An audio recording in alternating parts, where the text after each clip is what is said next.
9장. 하루는 예언자 엘리사가 한 예언자 수련생에게 명령했다. 너는 기름 한 병을 준비하여 길르앗 라못으로 가서 님시의 손자요 여호사밧의 아들인 예후를 찾아라. 그를 찾거든 동료들로부터 불러내어 뒷방으로 데리고 들어가 기름병을 꺼내 그의 머리에 붓고 하나님의 말씀이다. 내가 내게 기름을 부어 이스라엘의 왕으로 삼는다 하고 말하여라. 그러고 나서 문을 열고 속히 거기서 도망쳐라. 잠시도 지체해서는 안 된다. 그 젊은 예언자가 길르앗 라못으로 갔다. 그가 도착해 보니 군 지휘관들이 모두 둘러앉아 있었다. 그가 말했다. 장군님, 드릴 말씀이 있습니다. 예후가 말했다. 우리 가운데 누구를 말하는 것이오? 바로 장군님입니다. 예후가 일어나 건물 안으로 들어가자 젊은 예언자가 그의 머리에 기름을 붓고 말했다. 하나님, 이스라엘의 하나님의 말씀이다. 내가 너에게 기름을 부어 하나님의 백성 이스라엘의 왕으로 삼는다. 너의 임무는 너의 주인인 아합 가문을 치는 것이다. 내가 나의 종 예언자들이 죽임당한 일, 이세벨이 하나님의 모든 예언자를 죽인 일을 대갚아 줄 것이다. 아합 가문은 모조리 망할 것이다. 그 딱한 무리를 내가 모두 없애버릴 것이다.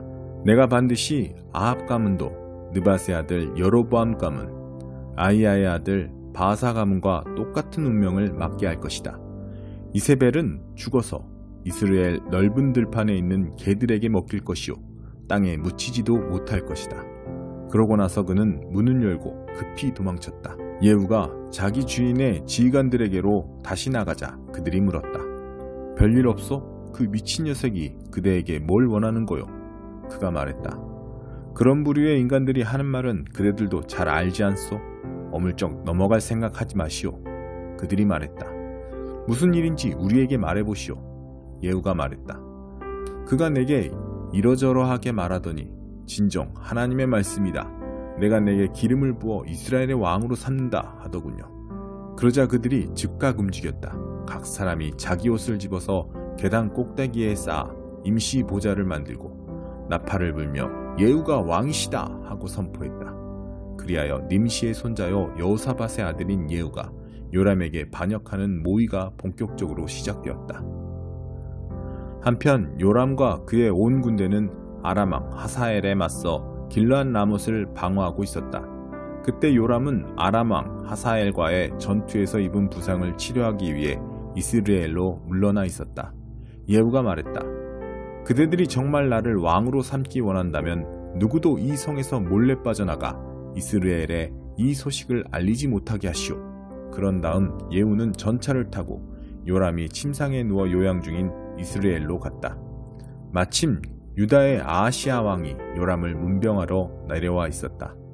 이스라엘 망대에서 근무 중이던 초병이 예후 일행이 오는 것을 보고 말했다. 한 무리의 사람들이 보입니다. 요람이 말했다. 말탄 병사를 보내 그들을 막고 무슨 일이 있는지 묻게 하여라. 말탄 병사가 나가서 예후를 맞이하며 말했다. 무슨 일이 있는지 왕께서 알고자 하십니다. 예후가 말했다. 무슨 일이 있든 말든 그게 너와 무슨 상관이냐. 내 뒤로 물러나거라. 초병이 말했다. 그들에게 간 병사가 돌아오지 않습니다. 그러자 왕은 두 번째로 말탄 병사를 보냈다. 병사가 예후에게 이르러 말했다. 무슨 잘못된 일이라도 있는지 왕께서 알고자 하십니다. 예후가 말했다. 잘못된 일이든 아니든 그게 너와 무슨 상관이냐. 내 뒤로 물러나거라. 초병이 말했다.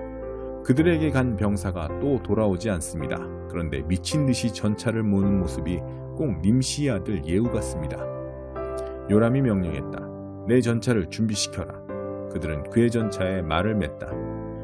이스라엘 왕 요람과 유다 왕 아하시아가 각자 자기 전차를 타고 예후를 만나러 나갔다. 그들은 이스라엘 사람 나봇의 땅에서 마주쳤다. 요람이 예후를 보고 큰 소리로 말했다. 좋은 날이오 예후. 예후가 대답했다. 좋기는 뭐가 좋다는 말이오. 당신 어머니 이세벨의 음란한 창녀짓과 주술이 나라를 더럽히고 있는데 어찌 좋은 일이 있을 수 있겠소. 요람이 전차를 돌려 도망치면서 아하시아에게 외쳤다. 아하시아, 함정이오. 예후가 활을 당겨 화살을 쏘자 화살이 요람의 양 어깨뼈 사이에 맞아 심장을 관통했다. 요람은 전차 안에 쓰러졌다. 예후가 부관 빗갈에게 명령했다. 어서 그를 이스라엘 사람 나봇의 밭에 던져라. 너와 내가 그의 아버지 아합 뒤에서 전차를 몰던 때를 기억하느냐? 그때 하나님께서 그에게 이렇게 될 운명을 선고하셨다. 내가 어제 살해당한 나봇과 그 아들들의 피를 분명히 보았으니 내가 정확히 이 땅 위에서 그 값을 치를 것이다. 하나님의 말씀이다. 그러니 그를 들여다 이 밭에 던져버려라. 하나님의 말씀이 다 그대로 이루어졌다. 유다왕 아하시야는 사태를 파악하고 베타간 쪽 길로 도망쳤다. 예후는 그를 추격하며 외쳤다. 저자도 잡아라. 이블르함 근처 그르로 올라가는 언덕에서 예후의 군대가 전차 안에 있는 아하시야를 찔러 부상을 입혔다. 그는 무기토까지 갔으나 거기서 죽었다. 그의 측근들이 예루살렘까지 전차를 몰고 가서 다윗성의 가족묘지에 그를 묻었다. 아합의 아들 요람왕 11년에 아하시야가 유다의 왕이 되었다. 예후가 이스라엘에 도착했다는 말을 들은 이세벨은 눈화장을 하고 머리를 만져 단장한 뒤에 유혹하는 모습으로 창가에 서 있었다. 예후가 성문에 들어서자 그녀는 아래를 내려다보며 외쳤다. 무참하게 왕을 죽인 시무리 같은 놈아, 그래 어떠냐? 예후가 창을 올려다보며 외쳤다. 그 위에 내 편이 될 사람이 있느냐? 왕국 넷이 두세 명이 내다보았다. 예후가 그 여자를 아래로 던져라 하고 명령하니 그들이 이세벨을 들어 창밖으로 던졌다. 그녀의 피가 벽과 말에 튀었고 예후는 자기가 탄 말의 말발굽으로 그녀를 짓밟았다. 그런 다음 예후는 안으로 들어가 점심을 먹었다. 점심을 먹으면서 그가 명령했다. 저 저주받은 여자를 거두어서 안장해 주어라. 그래도 왕의 딸이 아니더냐? 그들이 그녀를 묻으러 나갔으나 두개골과 손발 외에는 남은 것이 없었다. 그들이 돌아와서 예후에게 말하니 그가 말했다. 하나님의 말씀, 곧 디셉 사람 엘리야가 전한 말씀이다. 이스라엘 밭에서 개들이 이세벨을 먹을 것이다. 이세벨의 몸은 이스라엘 땅에서 개의 배설물처럼 될 것이다. 옛 친구와 연인들이 이것이 정말 이세벨이 맞는가 하고 말할 것이다. 6장. 누구든지 종으로 살아가는 사람은 묵묵히 참고 주인을 존경해야 합니다. 그렇게 해야 세상 사람들이 그의 행실을 보고 하나님과 우리의 가르침을 비난하지 않을 것입니다. 그리스도인들을 주인으로 둔 종들은 더욱더 그러해야 합니다. 그들의 주인은 실제로 그들의 사랑하는 형제이니 말입니다. 돈에 대한 욕심. 나는 그대가 이런 것들을 가르치고 설교하기 바랍니다. 다른 교훈을 가르치거나 우리 주 예수의 확실한 말씀과 경건한 교훈을 받아들이지 않는 지도자들이 있거든 그들의 정체를 드러내 보이십시오. 그들은 무지한 허풍쟁이여서 시기와 말다툼과 비방과 미심쩍은 소문으로 공기를 더럽히는 자들입니다. 결국에는 모함하는 말이 전염병처럼 퍼져서 진리는 아득히 먼 기억이 되고 말 것입니다. 그들은 종교를 재빨리 한미천 잡는 수단으로 생각합니다. 경건한 삶은 큰 유익을 가져다 줍니다. 그것은 하나님 앞에서 그대 자신이 됨으로써 단순한 삶 가운데서 누리는 넉넉함입니다. 우리는 이 세상에 빈손으로 왔으니 빈손으로 떠날 것입니다. 그러니 식탁에 음식이 있고 발에 신을 신발이 있으면 그것으로 족합니다. 그러나 지도자들이 사랑하는 것이 돈뿐이라면 그들은 얼마 못 가서 자멸하고 말 것입니다. 돈에 대한 욕심은 괴로움만 안겨줄 뿐입니다. 그 길로 내려가다가 믿음에서 완전히 벗어나서 몹시 후회하며 사는 사람들이 더러 있습니다. 믿음 안에서 힘을 다해 달려가십시오. 그러나 그대 하나님의 사람 디모데여, 그대는 이 모든 것에서 벗어나십시오. 의로운 삶, 곧 경이롭고 믿음직스럽고 사랑스럽고 꾸준하고 친절한 삶을 추구하십시오. 믿음 안에서 힘을 다해 열심히 달려가십시오. 영원한 생명, 곧 부름받은 그대가 수많은 증인들 앞에서 뜨겁게 껴안은 그 생명을 붙잡으십시오. 나는 생명을 주시는 하나님 앞과 본디오 빌라도 앞에서 조금도 물러서지 않으신 그리스도 앞에서 그대에게 명령합니다. 이 계명을 글자 그대로 지키고 느슨해지는 일이 없게 하십시오. 우리 주 예수 그리스도께서 가까이 오고 계십니다. 그분은 정한 때에 나타나실 것입니다. 복되시고 의심할 여지 없는 통치자이시며 지극히 높으신 왕, 지극히 높으신 하나님께서 그분의 오심을 보증해 주셨습니다.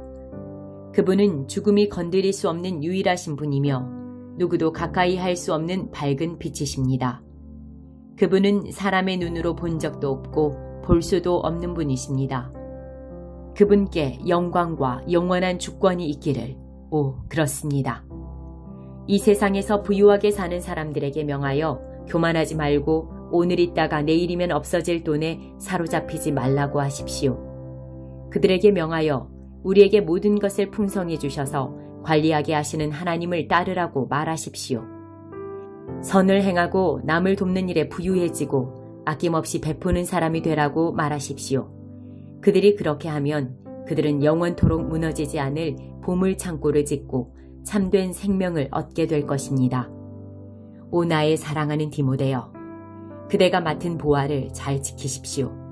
목숨을 걸고 지키십시오. 자칭 전문가라고 하는 자들이 종교를 두고 잡담하면서 일으키는 혼란을 피하십시오. 그러한 잡담에 사로잡힌 사람들은 믿음을 통째로 잃어버릴 수밖에 없습니다.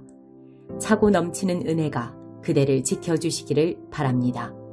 아멘. 호세아 1장.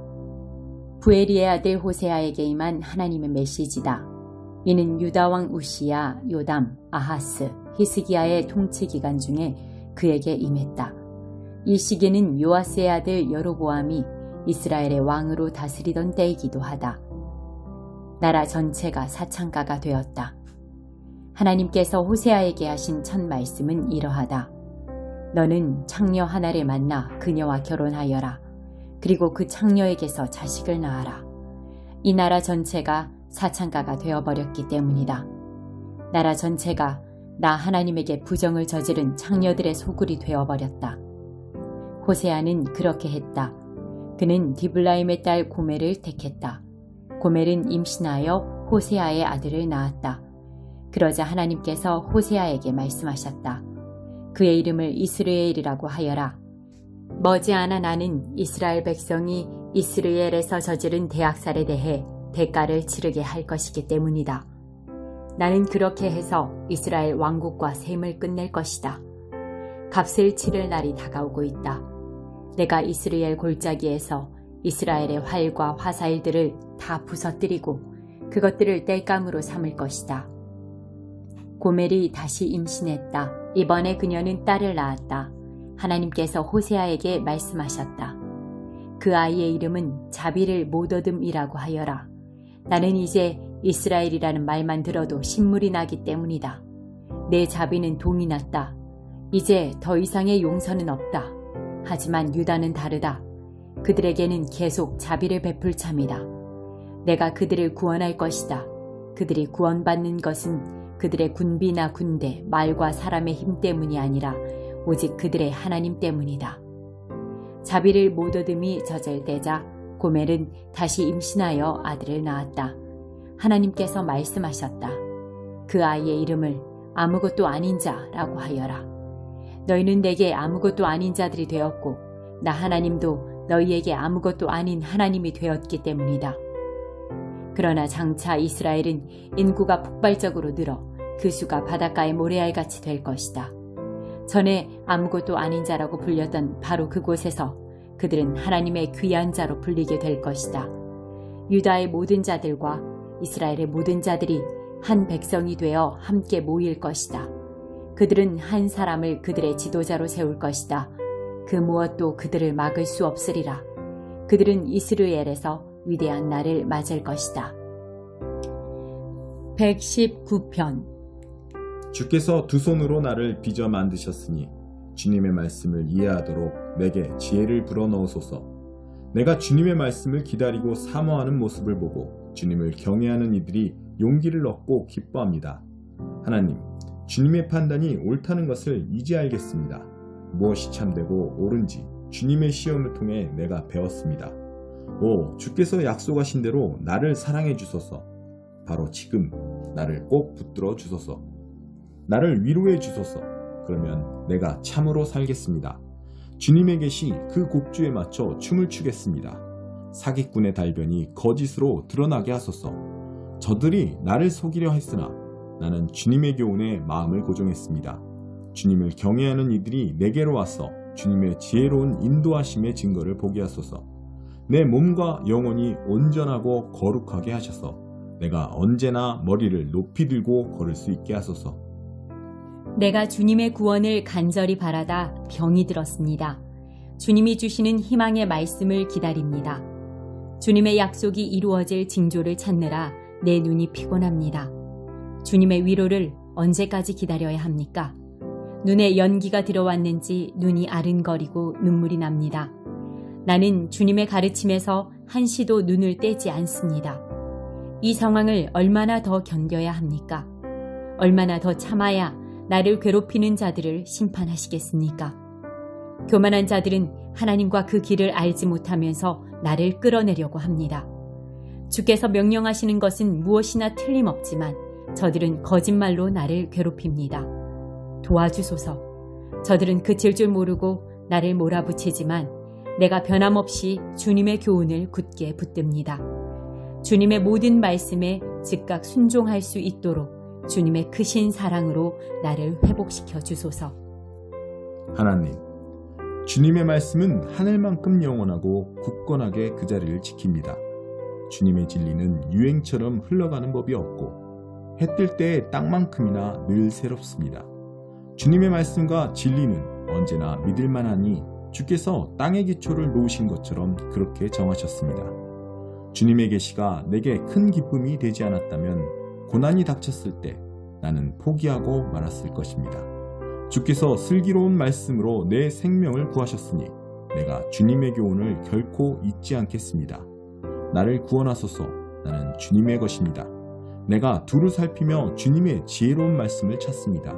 악인들이 매복한 채 나를 죽이려 하지만 내 마음은 온통 나를 위해 세우신 그 계획을 향합니다.